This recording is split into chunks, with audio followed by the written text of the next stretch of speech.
جوا کھیلتے جواری کو بتایا گیا کہ تمہاری والدہ کی وفات ہو گئی۔ تو اس نے کہا کہ آپ لوگ قبر کشائی کریں، میں بس یہ بازی ختم کر کے پہنچتا ہوں۔ تھوڑی دیر کے بعد اس کو بتایا گیا کہ قبر کشائی ہو گئی ہے۔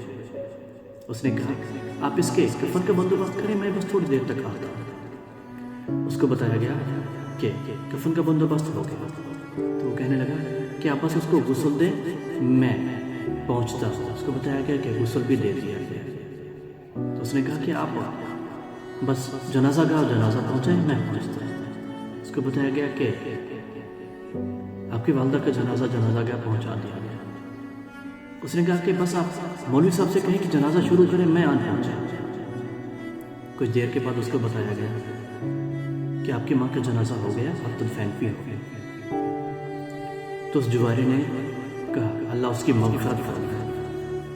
اور دوستو ایک اور بازی لگاتے ہیں۔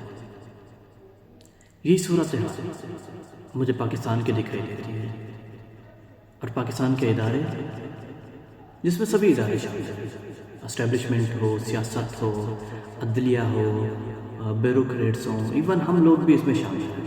ہم لوگ بھی اپنے اس ریاست، اس ماں کے ساتھ وہی جوارے والا ہی سلوک کر رہے ہیں کہ بس اٹھتے ہیں، بس ابھی اٹھیں گے، بس ابھی اس کو سنبھالیں گے۔ خدا رہا پاکستان کی حالت بھی وہی نہ ہو جائے جو اس جوارے کے ماں کی ہوئی کہ جس کا بیٹا اس کو سہارا دینے ہی نہ پہنچا تھا۔